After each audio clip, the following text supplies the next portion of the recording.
बड़ी खबर आपको बताएं, पंजाब में आम आदमी पार्टी का चुनावी कैंपेन जो है वो लॉन्च हो चुका है। लोकसभा चुनाव के मद्देनजर इस कैंपेन को लॉन्च किया गया है। आपको बता दें कि पंजाब की सभी 13 सीटें हमें जिता दें, इसकी अपील करते हुए केजरीवाल नजर आए।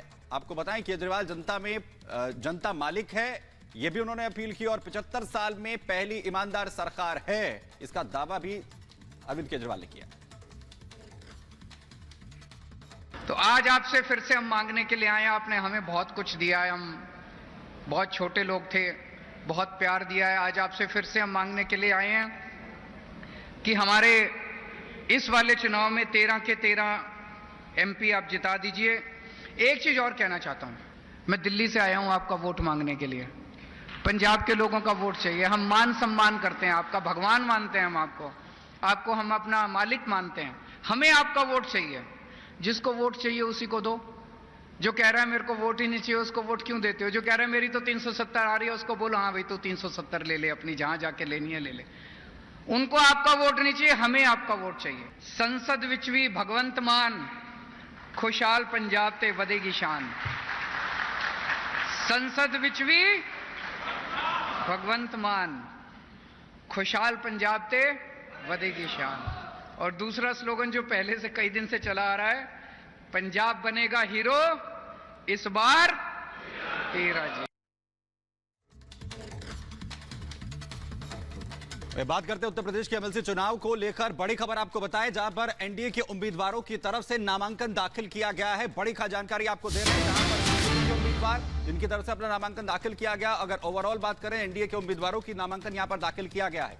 आपको बता दें कि बीजेपी के 7 उम्मीदवारों ने पर्चा भरा है और अपना दल से जहां एक उम्मीदवार की तरफ से नामांकन हुआ है, बीजेपी से विजय बहादुर पाठक की तरफ से नामांकन किया गया। अपना दल से अनुप्रिया पटेल के पति आशीष पटेल की तरफ का जो नामांकन है किया गया है। सुभाषपा से 1, आरएलडी से 1 उम्मीदवार ने पर्चा भरा है। एनडीए के कुल 10 और सपा के 3 उम्मीदवार एमएलसी चुनाव को लेकर मैदान में है, जिसका पर्चा आज दाखिल यहां पर किया गया। तस्वीर भी हम आपको दिखा रहे हैं, जहां पर बीजेपी की तरफ से 7 उम्मीदवारों ने अपना जो पर्चा है वो दाखिल यहां पर किया है।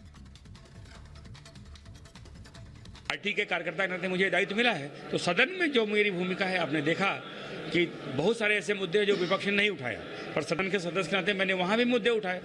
तो सदन की जो भूमिका है वहां निर्वहन करूंगा, पार्टी के कार्यकर्ता के नाते जो मुझे दायित्व है मैं उसका निर्वहन करूंगा। दोनों में सफल हूं। निश्चित तौर पर तय है अब की बार 400 पर।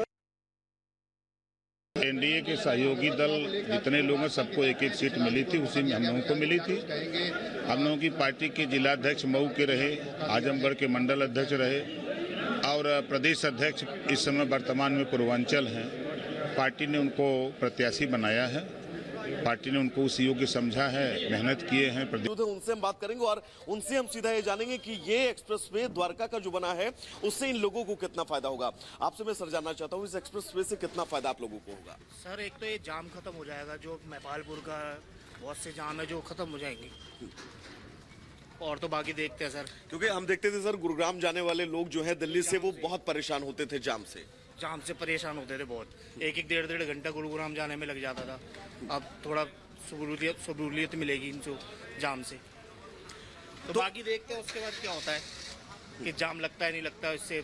वैसे तो देखा जाए तो जाम तो खत्म ही होना चाहिए इससे, जो ये खुला है ये तो देखिए जाम की तमाम जो चुनौतियां हैं उनसे निजात मिलेगी। तमाम और स्थानीय लोग हैं उनसे बात करेंगे जो इस रोड पर होकर हर रोज गुजरते हैं। सर मैं आपसे जानना चाहता हूं, इस एक्सप्रेस वे के बनने के बाद कितना आप लोग बदलाव देखेंगे? जाम से बहुत अच्छा, बहुत बढ़िया काम हुआ है। बहुत अच्छे जाम से बहुत राहत मिलेगी, बहुत अच्छा रहेगा। क्योंकि अमूमन देखते थे लंबा जाम इस एक्सप्रेस वे पर लगा रहता था, गाड़ियां घंटों खड़ी रहती थी। हाँ, घंटों गाड़ी खड़ी रहती थी। अभी तो बिल्कुल बहुत अच्छा हो गया, काफी राहत मिल गई इससे। आपका तो रोजगार व्यापार यहीं पर है, क्या बदलाव देखते हैं इस एक्सप्रेस वे से? पूरी बदलाव ही है सर। 3 घंटे लोग थोड़ा आगे आकर बोलिएगा। 3 घंटे लोग जाम में फंसा रहते थे। यहाँ पे महिपालपुर से कोई मरीज है कुछ भी है वो सब फंसे रहते हैं। अब इससे बनने से थोड़ा राहत मिलेगी लोगों को। तो देखिए जो आम लोग इस एक्सप्रेस वे से सटे हुए हैं, जिनका रोज गुजरना इस बॉर्डर पर होता है, उनको कितनी राहत मिलेगी भी आप समझ सकते हैं। आपसे कुछ देर बाद प्रधानमंत्री आपसे कुछ देर बाद यहाँ पर पहुंचेंगे भी। और वैभव आप हमारे साथ जुड़े रहेगा। अमित, जिस तरह से आप जिक्र भी कर रहे थे कि ये उस लेवल का एक तरह का हाईवे है जो इंटरनेशनली बिल्डअप किया जाता है। जब हम कहते हैं कि हम सबसे तेजी से हमारी इकोनॉमी भी बढ़ रही है और हमारा जो एक तरह से कहें कि विजन उसी तरफ जा जा रहा है कि एक एक चीज को डेवलप, और सबसे पहले अगर ट्रांसपोर्ट डेवलप होता है, कनेक्टिविटी बढ़ती है, तो सारी चीजें अपने साथ ही बढ़ती हैं।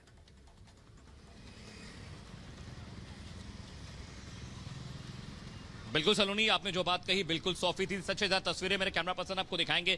देखिए, किसी भी इकोनॉमी को बिल्ड करने के लिए इंफ्रास्ट्रक्चर बहुत इंपॉर्टेंट होता है, और अगर इंफ्रास्ट्रक्चर बेहतर नहीं होगा तो जो रोड कम्युनिकेशन है, रोड ट्रांसपोर्टेशन अगर अच्छा नहीं होगा तो विकास अर्थव्यवस्था का बिल्कुल नहीं हो सकता। मेरे कैमरा पर्सन उमेश आपको जो तस्वीरें दिखा रहे हैं, यही वो स्टार्टिंग पॉइंट है जहां से इनॉग्रेशन पीएम मोदी करेंगे, और इस इलाके से यहीं से वो शुरुआत होता है एक्सप्रेसवे। मेरे कैमरा पर्सन आपको दिखा रहे हैं। सिक्योरिटी जरा टाइट, हमें दिखाने की परमिशन नहीं है, एसपीजी हमें रोक रही है फ्लाईओवर दिखाने से, लेकिन मैं आपको बताऊं यही वो स्टार्टिंग पॉइंट सलूनी जहां से जाएगा। और नितिन गडकरी बार बार कहते रहे हैं, पीएम मोदी बार बार ये कहते रहे हैं कि सबसे इंपॉर्टेंट है कि इकोनॉमी डेवलप हो, और इकोनॉमी डेवलप होने के लिए इंफ्रास्ट्रक्चर होना बहुत जरूरी है, इंफ्रा बिल्डअप करना बहुत जरूरी है, क्योंकि इंडियन इकोनॉमी का करीब 40% ऐसा हिस्सा है जो अलग अलग तरीकों से ट्रांसपोर्ट और रोड ट्रांसपोर्टेशन और रोड कम्युनिकेशन को एड ऑन करता है। यानी अगर इंफ्रास्ट्रक्चर बेहतर होगा तभी देश आगे बढ़ेगा, इकोनॉमी बिल्डअप हो पाएगी, क्योंकि इंफ्रास्ट्रक्चर ही अलग अलग को सेक्टर्स को रिलेट करता है, चाहे वो फूड सप्लाई की बात रही हो, चाहे वो मेडिसिन है, चाहे वो हेल्थ केयर है, या फिर अलग अलग जो सेक्टर्स हैं। तो जब तक इंफ्रास्ट्रक्चर डेवलपमेंट बेहतर नहीं होगा, देश तरक्की नहीं कर सकता।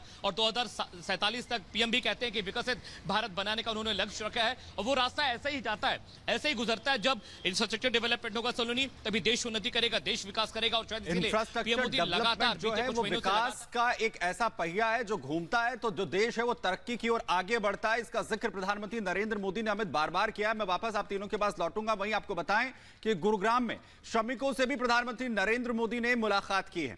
एक्सप्रेसवे बनाने वाले ये तमाम श्रमिक हैं जिनसे प्रधानमंत्री नरेंद्र मोदी ने मुलाकात की, क्योंकि इन्हीं की वो अथाह मेहनत है जिसका नतीजा आज हम ये देख पा रहे हैं, जिसका फायदा आने वाले वक्त में न सिर्फ हरियाणा, दिल्ली, एनसीआर के लोग जो हैं वो उठा पाएंगे, वो तमाम राहगीर उठा पाएंगे। और ये सीधी तस्वीरें आप यहां पर देखिए, जहां पर प्रधानमंत्री नरेंद्र मोदी किस तरीके से खुद उन्होंने निरीक्षण भी इस पूरे एक्सप्रेसवे का यहां पर किया है, उन श्रमिकों से भी यहां पर मुलाकात की है। और हमेशा उनकी प्राथमिकता रहती है कि जिनकी अथाह मेहनत का नतीजा ये विकास का, कि ये पूरी जो तस्वीर है सामने आती है, उनसे वो करें। और एक बार फिर से ये तस्वीरें यहां पर हम आपको दिखा रहे हैं। तो ये तस्वीर हम आपको दिखा रहे हैं, प्रधानमंत्री नरेंद्र मोदी ने खुद निरीक्षण किया, और जैसा कि हमें जानकारी दी जा रही है कि हरियाणा पहुंच गए हैं प्रधानमंत्री नरेंद्र मोदी। कुछ ही देर में एक्सप्रेसवे का लोकार्पण भी करेंगे, और ऐसा भी बताया जाए कि जो एक्सप्रेसवे पर ट्रैफिक है वो भी अब खोल दिया गया है। लेकिन ये जो तस्वीर हम आपको दिखा रहे हैं, देखिए रोड शो भी प्रधानमंत्री नरेंद्र मोदी का होना है, और ऐसे में द्वारका एक्सप्रेसवे की खासियत को समझते हुए, जानते हुए ये तस्वीरें भी हम आपको दिखा रहे हैं जो अब से थोड़ी देर पहले की हैं। हेलो, क्या उन्होंने कुछ पूछा कि कितने दिन से काम करते हो? मैंने बोला शुरू से काम कर रहे हैं। बोले ठीक है, धन्यवाद। बोले बस। कैसा रहा मुलाकात? अच्छा रहा। कैसा लगा आप लोगों को? मिलकर बहुत अच्छा लगा सर से। जी सर। तो आपने अपने मोबाइल से फोटो भी खींचने की कोशिश की होगी? जी सर, किए। बिल्कुल। आप लोगों ने पीएम मोदी से मुलाकात की? जी सर। कैसा लगा? बहुत अच्छा लगा। अच्छा लगा, बढ़िया है। कैसा लगा पीएम मोदी से मिलके? बढ़िया लगा। कैसा लगा आपको? अच्छा है। कुछ पूछा पीएम मोदी ने? बहुत अच्छा लगा सर। कुछ पूछे भी पीएम मोदी? नहीं, यही जय श्री राम। पूछ रहे थे कि क्या हुआ, पैसा वैसा मिलता है? हाँ सब मिलता है, सब अच्छा है। हाँ सब अच्छा है, कोई दिक्कत नहीं है हम लोग को। बोर्ड भी लिखा हुआ है हमारा विश्वकर्मा परिवार। जी लिखा हुआ है वहाँ पे, विश्वकर्मा परिवार। पीएम मोदी ने कहा था कुछ दिनों पहले कि पूरा देश मेरा परिवार है। हाँ वो तो है, कहा था और है भी। आज हम लोग को बहुत खुशी हुआ उनसे मिलके, कि वो आए, हम लोगों से मिले, बात किए। बिल्कुल। यहाँ पे देखिए तमाम जो मजदूर हैं वो अब निकल रहे हैं, और निकल करके एक एक करके जो विजय हैं वो दिखा रहे हैं इनकी तस्वीर, और काफी खुश हैं। बड़ी तादाद में यहाँ पे मजदूर निकल रहे हैं। पीएम मोदी से मुलाकात की आपने? हाँ किया। कितने उल्लास में हैं? बहुत। कितने खुशी हैं? बहुत खुशी है। कैसा लगा मिल करके? बहुत अच्छा लगा।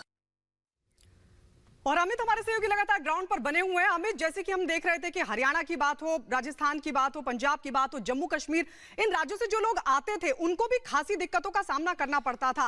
अब कितनी राहत वहां से आने वाले लोगों को भी मिलने वाली, यानी सिर्फ हरियाणा के लिए राहत नहीं है, सिर्फ दिल्ली के लिए राहत नहीं है, बल्कि दूसरे राज्यों से जो लोग आते थे उनको भी ये एक्सप्रेसवे काफी राहत देने वाला है। बिल्कुल। देखिए, मैं आपको बताऊं गायत्री, ये एक्सप्रेसवे बनने से कई बहुत सारे फायदे हैं, लेकिन सबसे बड़ा फायदा ये है कि यहाँ पर एयरपोर्ट है। दिल्ली से, नोएडा से जो लोग एयरपोर्ट आते थे उन्हें बहुत दिक्कत होती थी, गुरुग्राम से एयरपोर्ट आने वालों को दिक्कत होती थी, साथ ही साथ जो जयपुर वाला रोड है जो एयरपोर्ट को कनेक्ट करता है वहां पे बहुत दिक्कत होती थी। ये बनने के बाद, ये एक्सप्रेसवे बनने के बाद कम से कम एयरपोर्ट पे जो जाम लगा करता था उससे ट्रैफिक से निजात मिलेगी। आपको तस्वीरें याद होगी, सुबह सुबह जब गुरुग्राम में ट्रैफिक लगता था तो 8-8 घंटे लोग गाड़ियां फंसी रहती थी, लोग वहां रहते थे।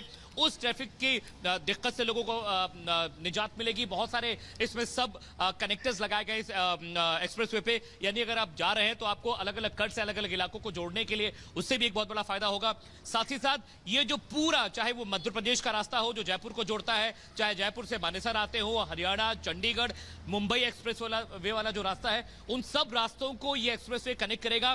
पानीपत जाना बहुत मुश्किल का काम होता था दोपहर के समय में, लेकिन अब जब ये एक्सप्रेसवे बन जाएगा तो कम से कम गुरुग्राम, जयपुर, द्वारका, जिसे यशोभूमि भी कहते हैं, पानीपत, चंडीगढ़, दिल्ली, मुंबई एक्सप्रेस, ये सारे कनेक्टेड हो जाएंगे। और बड़ी अच्छी बात यह है गायत्री कि जो ट्रैफिक की दिक्कत होती थी, यानी एयरपोर्ट पहुंचने के लिए नोएडा से 3-3, 4-4 घंटे लग जाया करते थे ट्रैफिक के वक्त में, उससे छुट्टी मिल जाएगी। और अच्छी बात यह भी कि दिल्ली में जो ट्रैफिक लगा करता था उस ट्रैफिक को डाइवर्ट करने के लिए स्पेस हो गया, क्योंकि अभी तक दिल्ली में स्पेस नहीं था कि आप ट्रैफिक को डाइवर्ट कर सके। लेकिन द्वारका एक्सप्रेसवे बनने के बाद बहुत सारे